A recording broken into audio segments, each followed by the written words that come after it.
여러분, 진짜 존경받는 남자의 공통점이 뭔지 아십니까? 그건 말이 아니라 태도, 그리고 위기 앞에서도 흔들리지 않는 품격입니다. 나는 평생을 사업으로 살았고 수천 명의 사람을 지켜봤습니다. 삼성상회 시절 한밤중 문을 두드리던 채권자의 소리에 직원은 벌벌 떨고 있었죠. 그때 나는 회계장부를 덮고 조용히 옆자리에 앉았습니다. 괜찮다. 내가 있네. 그 순간 깨달았습니다.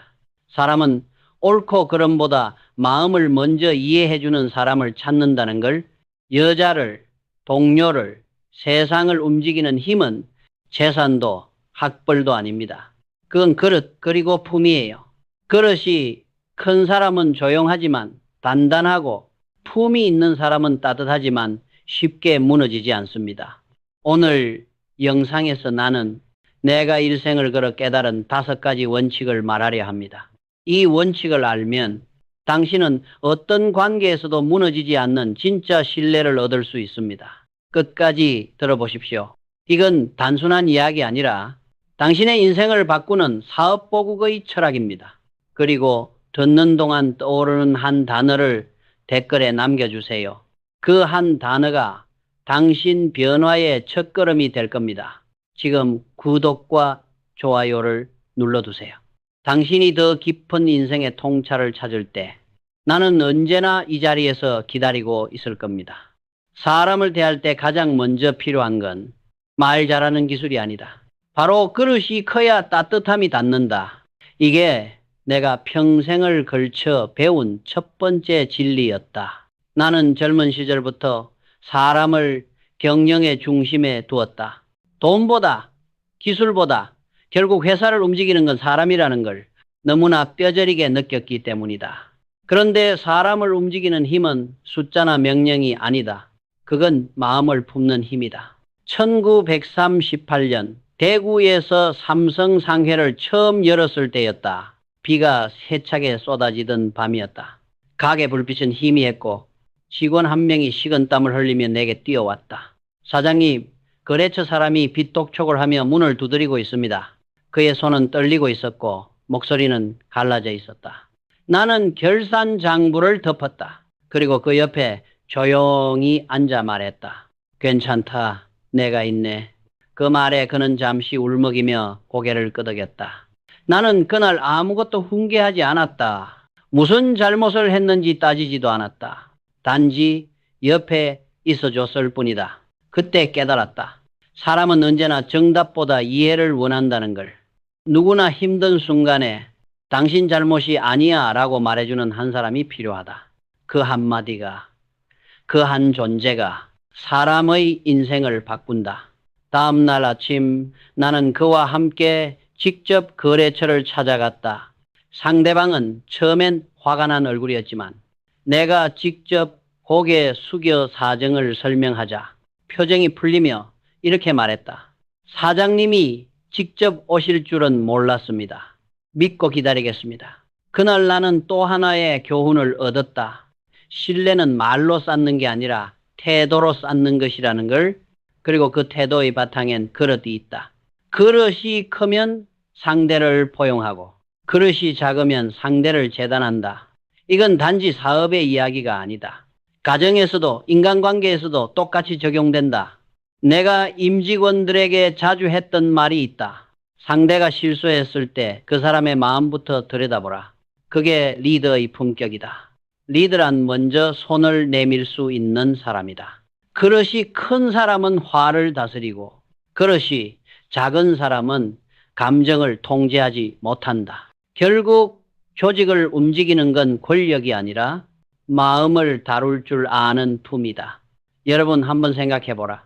가정에서도 회사에서도 진짜 따뜻한 사람 곁에 사람들이 모이지 않는가? 왜 그럴까? 그 사람은 판단보다 이해를 먼저 하기 때문이다. 무슨 말을 하기 전에 상대의 입장에 한번 서보는 습관이 되어 있다. 나는 그런 사람을 존경한다. 그리고 그런 사람을 키우고 싶었다. 그래서 삼성에서는 늘 이렇게 가르쳤다. 일의 능력보다 사람의 마음을 먼저 이해하는 자를 인재라 부른다. 그건 기술보다 어려운 일이었다. 하지만 그것이 회사의 문화가 되었고 그 문화가 위기 속에서도 삼성을 지탱했다. 이제 질문 하나 하겠다. 당신은 누군가의 불안한 마음 옆에 조용히 앉아본 적 있는가? 해봤어? 그 한 번의 태도가 당신의 인생을 완전히 바꿔놓을 수도 있다. 가끔 사람들은 묻는다. 회장을 믿는 이유가 뭡니까? 그럴 때마다 직원들은 대답했다. 우리가 실수했을 때 혼내기보다 먼저 우리 옆에 앉아준 사람이니까요. 그게 내가 평생 지키려 한 방식이었다. 이 세상엔 뛰어난 머리를 가진 사람은 많다. 그러나 진심으로 사람의 마음을 품을 수 있는 사람은 적다. 진짜 강한 사람은 차가운 이성을 가진 사람이 아니라 따뜻함을 지켜낼 수 있는 사람이다. 그게 바로 그릇이 커야 따뜻함이 닿는다. 내가 평생 배운 첫 번째 원칙이다. 나는 늘 사람들에게 이렇게 말한다. 호기심과 겸손에서 진짜 지성이 태어난다. 이건 내 삶의 두 번째 원칙이다. 1970년대 초 나는 삼성전자를 세우며 큰 결정을 내려야 했다. 당시 우리에게 전자산업은 낯설고 외국 기업들은 한국에 그런 기술은 어울리지 않는다고 말했다. 그럴수록 나는 더 궁금했다. 왜 안 된다는 거지? 그 질문 하나가 나를 움직였다. 나는 일본, 미국, 독일의 공장을 직접 찾아다녔다. 하루 종일 현장을 보며 기술자들에게 끊임없이 물었다. 이 부품의 온도 차이는 왜 나는가? 불량률을 줄이려면 어디를 바꿔야 하는가? 그때 통역이 내게 조용히 말했다. 회장님, 너무 자주 물어보십니다. 나는 웃으며 대답했다. 모른다고 묻지 않으면 절대 배울 수 없지 않나. 그게 나의 방식이었다. 모르는 걸 묻는 건 부끄러운 게 아니다. 오히려 모른 척하는 게 더 부끄러운 일이다. 호기심은 사람을 성장시키는 연료다. 단, 그 호기심은 반드시 겸손 위에 있어야 한다. 나는 해외 기술자들을 초청할 때 내가 당신들에게서 배워야 할 게 많다고 항상 말했다. 그들이 놀란 표정을 짓곤 했다. 왜냐하면 대부분의 기업가들은 자존심 때문에 배우려 하지 않았기 때문이다. 하지만 나는 그게 자존심이 아니라 고집이라고 생각했다. 겸손은 자신을 낮추는 게 아니라 배움의 문을 여는 열쇠다. 어느 날 한 엔지니어가 나에게 이렇게 말했다. 회장님, 저희 기술은 아직 완벽하지 않습니다. 그때 나는 미소를 지으며 답했다. 완벽하지 않다는 걸 아는 게 이미 지성의 시작이네. 그 말은 지금도 내 머릿속에 남아있다. 내가 경영자들에게 항상 강조한 건 이것이다. 많이 아는 사람이 아니라 끝까지 배우려는 사람이 회사를 살린다는 것. 삼성의 모든 혁신은 그런 사람들의 손끝에서 태어났다. 새로운 아이디어가 필요할 때 나는 젊은 직원들에게 말했다. 책상에만 앉지 말고 밖으로 나가라. 시장, 공장, 길거리 거기에 답이 있다. 그 호기심이 없었다면 삼성은 절대 반도체에 도전하지 못했을 것이다. 그때 세상은 우리를 미쳤다고 했다. 한국 기업이 반도체를 한다고? 나는 단 한 문장으로 답했다. 모르니까 해봐야 한다. 그리고 진심으로 배우려는 마음이 있었기에 우리는 결국 세계를 이겼다. 지성은 책상 위에서 만들어지지 않는다. 그건 현장에서, 사람 속에서, 실패 속에서 길러진다. 나는 지금도 신입사원들에게 묻는다. 요즘 무슨 일에 가장 호기심이 생기나? 그 대답이 곧 그 사람의 미래다. 세상은 빠르게 변한다. 배움을 멈추는 순간 사람은 늙는다. 나이는 숫자일 뿐.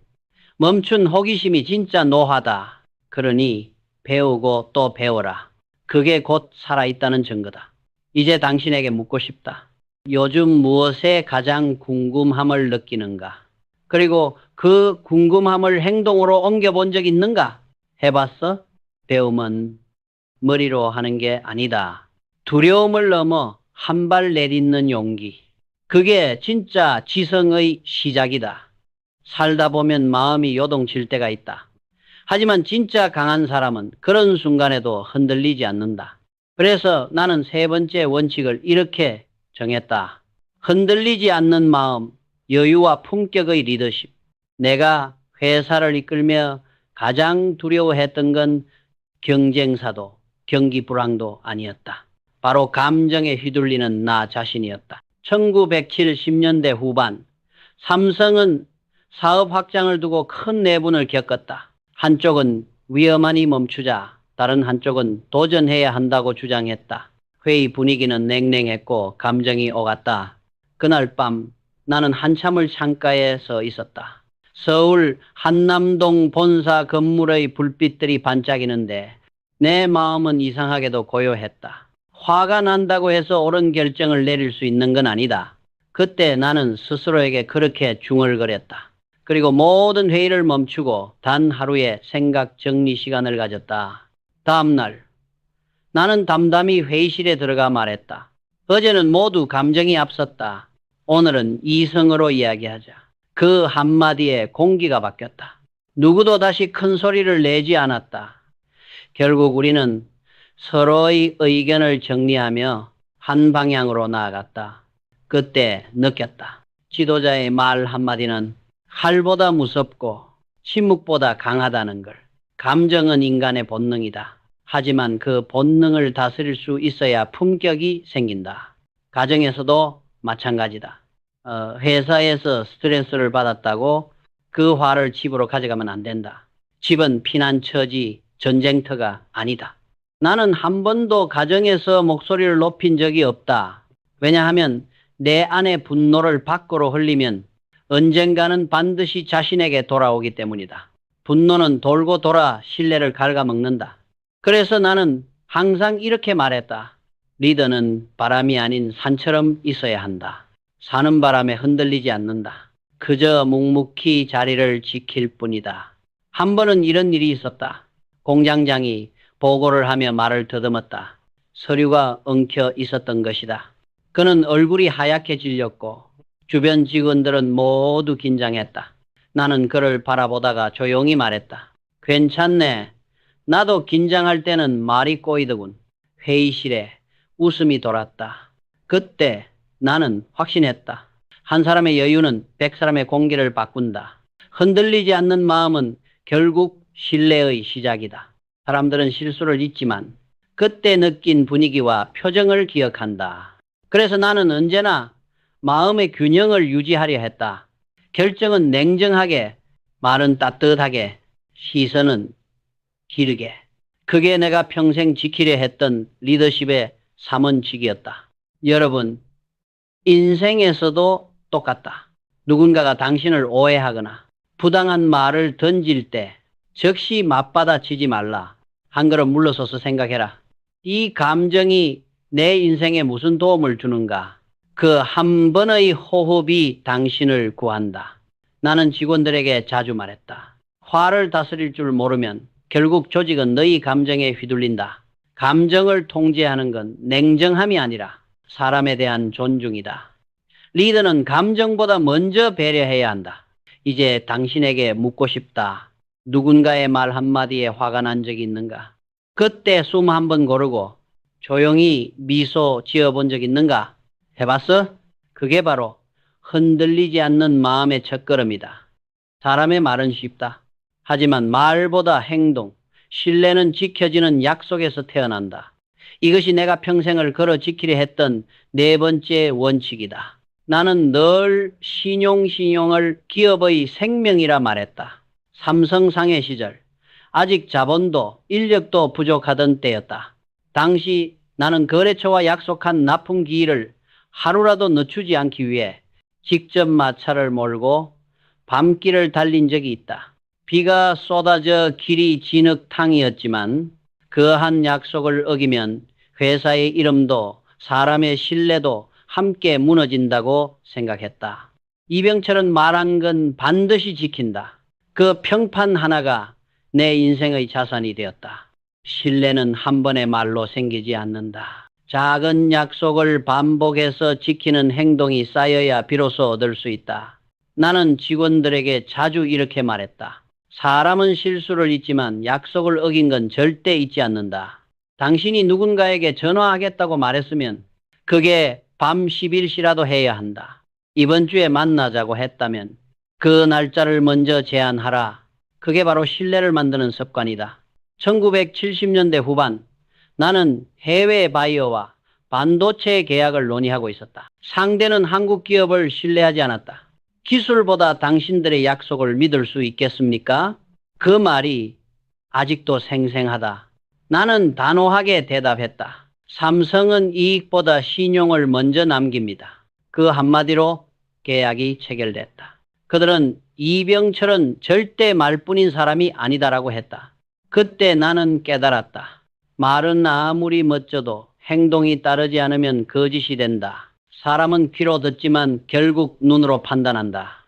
그래서 나는 평생 신용을 시스템으로 만들고자 했다. 보고, 체계, 회의록, 일정, 관리, 모든 것이 약속을 지키는 구조로 짜여 있었다. 직장에서도, 가정에서도 원리는 같다. 사랑한다는 말을 100번 하는 것보다 한 번의 행동이 더 깊게 남는다. 아이에게 곧 돌아올게라면 반드시 돌아오고, 배우자에게 오늘은 내가 대신할게 라면 반드시 실행하라. 그게 신뢰다. 신뢰는 말이 아니라 반복되는 작은 실행에서 태어난다. 나는 말보다 행동을 더 믿었다. 그래서 직원들에게도 결과보다 과정의 성실함을 먼저 평가했다. 왜냐하면 성실한 사람은 반드시 약속을 지키기 때문이다. 기업의 시스템은 결국 사람의 습관에서 비롯된다. 약속을 지키는 사람이 모인 회사는 위기에서도 무너지지 않는다. 한 번은 이런 일이 있었다. 우리 회사의 납품 일정이 폭우로 지연될 상황이었다. 현장 소장은 나에게 보고했다. 회장님, 불가항력적인 상황이라 연기가 불가피합니다.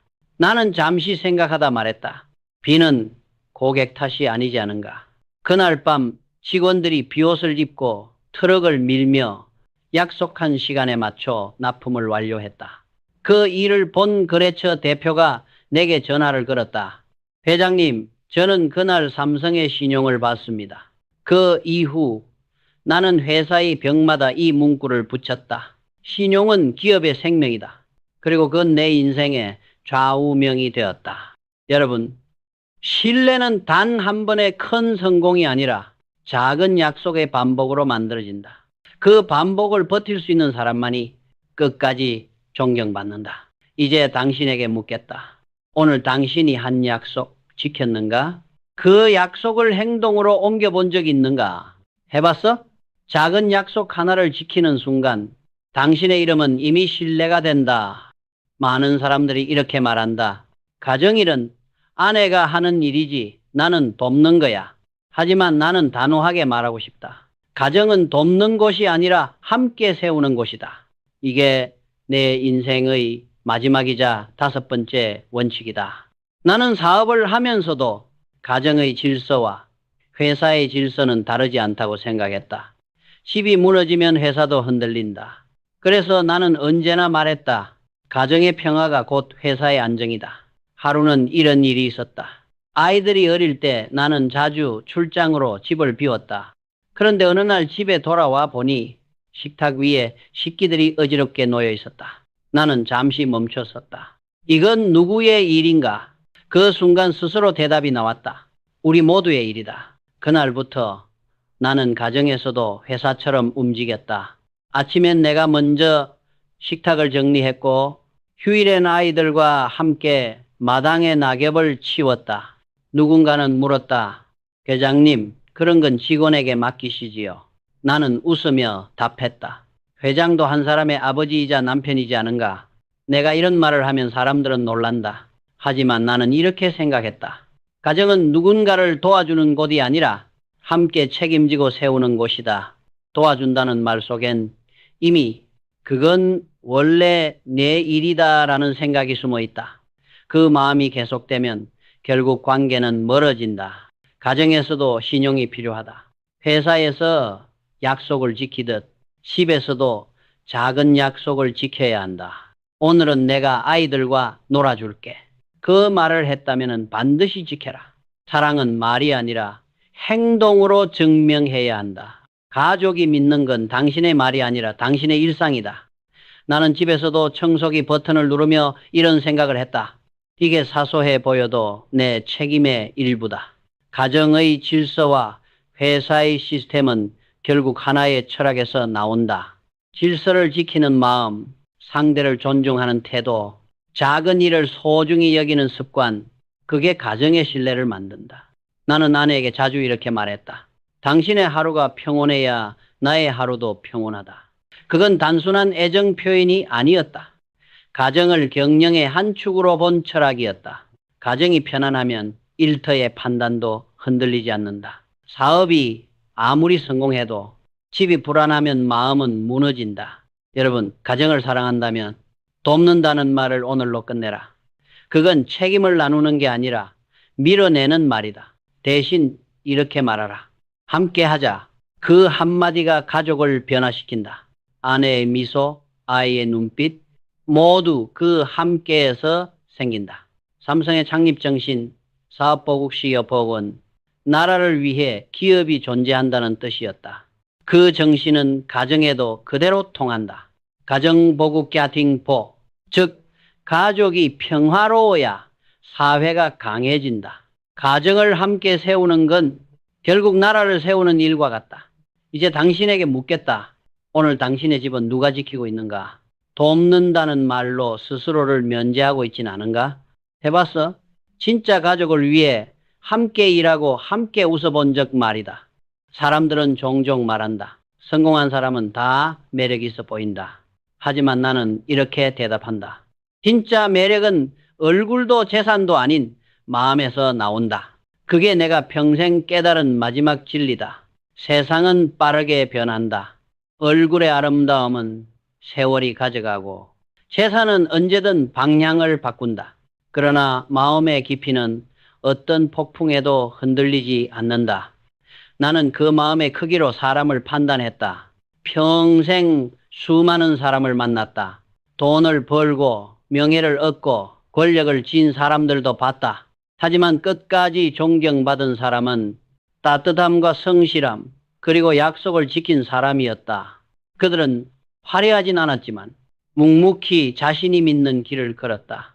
내가 존경했던 사람들, 그리고 내가 키우려 했던 인재들은 모두 그랬다. 남의 실수를 덮어주고 자신의 약속을 지키고 가족과 동료를 위해 희생할 줄 아는 사람들. 그게 진짜 강한 사람이었다. 나는 늘 내게 물었다. 이병철, 너는 지금 어떤 사람인가?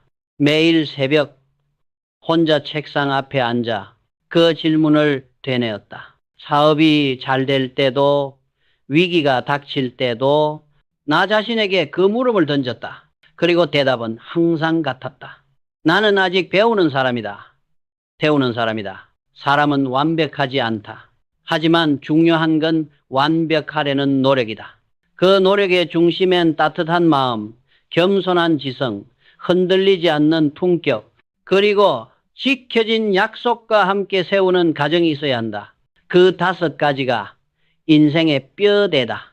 그걸 잃으면 어떤 성공도 오래가지 않는다. 나는 지금도 후배 경영자들에게 이렇게 말한다. 위대한 회사는 위대한 사람이 만든다. 그리고 위대한 사람은 따뜻한 마음에서 시작된다. 냉정한 시대일수록 진심이 더 큰 무기가 된다. 여러분, 인생은 단 한 번뿐이다. 남보다 빨리 가는 것도 중요하지만 끝까지 따뜻하게 가는 게 더 어렵다. 그게 진짜 리더의 길이다. 이제 당신에게 마지막으로 묻고 싶다. 오늘 하루 당신의 마음은 어떤 온도인가? 따뜻한가? 차가운가? 해봤어? 그 온도를 바꿀 수 있는 사람은 오직 당신 자신뿐이다. 그리고 이 말을 꼭 남기고 싶다. 위기는 반드시 온다. 하지만 품격과 신뢰를 잃지 않으면 그 위기는 다시 기회가 된다. 그게 내가 남기고 싶은 인생의 결론이다. 지금 이 영상을 보고 있는 당신에게 부탁한다. 오늘 들은 5가지 원칙 중 마음에 남은 한 가지를 댓글로 남겨달라. 그 한 단어가 당신의 변화의 시작이 될 것이다. 그리고 이 이야기가 마음에 남았다면 구독과 좋아요로 함께 걸어가자. 나는 다음 영상에서도 당신의 삶에 작은 빛이 되는 이야기를 준비하고 있을 것이다. 나는 평생 수많은 결정을 내려야 했다. 그중 가장 어려웠던 건 세상을 바꾸는 결정이 아니라 나 자신을 바꾸는 결정이었다. 돌아보면 인생은 단순했다. 결국 남는 건 돈도 지위도 아니었다. 사람, 신뢰, 그리고 한 번의 실천, 그게 전부였다. 오늘 내가 말한 5가지 원칙, 그릇, 지성, 여유, 신용, 그리고 가정, 이 5가지는 따로 떨어진 덕목이 아니다. 모두 한 사람의 품격을 완성하는 조각이다. 나는 늘 믿었다. 사업보국 시교포, 사업으로 나라에 보답한다는 말. 하지만 그건 단지 기업의 사명이 아니라 한 인간이 세상에 남기는 책임감이었다. 직장에서, 가정에서 자신이 맡은 자리를 다하는 것. 그게 곧 세상을 밝히는 길이었다. 1938년 대구의 작은 상점에서 시작한 삼성상회는 신용 하나로 버텼다. 기술도 자본도 부족했지만은 약속을 어기지 않는다는 이름만큼은 끝까지 지켜냈다. 그 믿음이 쌓여 지금의 삼성이 됐다. 나는 늘 같은 질문을 했다. 이병철, 너는 오늘 진심이었는가? 그 질문을 새벽마다 나 자신에게 던졌다. 그래서 지금의 삼성은 시스템이 아니라 진심 위에 세워졌다고 말하고 싶다. 사람들은 빠르게 변한다. 세상은 더 빠르게 변한다. 하지만 진심, 신뢰, 겸손, 책임, 그리고 따뜻함. 이 5가지는 결코 변하지 않는다. 그게 바로 내가 오늘 여러분에게 남기고 싶은 말이다. 인생에서 중요한 건 거창한 성공이 아니다. 한 번의 약속을 지키는 것, 한 사람의 마음을 이해하는 것, 하루를 진심으로 사는 것. 그 작고 꾸준한 일들이 쌓여 인생의 무게를 만든다. 나는 지금도 확신한다. 성공보다 더 큰 가치는 존경이다. 사람이 떠난 뒤에도 그 이름이 신뢰와 따뜻함으로 남는다면 그건 이미 완성된 인생이다. 여러분, 이제 나처럼 묻고 싶다. 오늘 하루 당신은 어떤 마음으로 살았는가? 누군가를 이해하고 누군가의 손을 잡아준 하루였는가? 해봤어? 그 질문 하나가 당신의 인생을 바꾼다. 나는 여러분이 이 영상을 보고 나서 잠시 멈추고 스스로에게 물어보길 바란다. 그리고 그 대답을 댓글로 남겨라. 오늘 영상에서 가장 마음에 남은 단어 하나, 신뢰, 진심, 품격, 가정, 배움 중 당신이 느낀 단어를 써달라. 그 한 단어가 당신의 내일을 바꾸는 첫걸음이 될 것이다. 그리고 이 이야기가 마음에 남았다면 좋아요와 구독으로 당신의 결심을 남겨라. 이건 단순한 버튼이 아니다. 당신이 오늘 들은 가치를 잊지 않겠다는 약속이다. 나는 다음 영상에서 위기를 기회로 바꾼 이병철의 3가지 결단 이야기를 전하려 한다. 당신의 인생에도 반드시 위기가 온다. 그때 오늘 배운 5가지 원칙을 떠올려라. 그러면 그 위기는 분명 새로운 시작이 될 것이다. 끝으로 이 말을 남긴다. 위대한 인생은 거창한 목표가 아니라 작은 진심의 반복에서 완성된다. 그게 내가 평생을 걸어 배운 결론이다.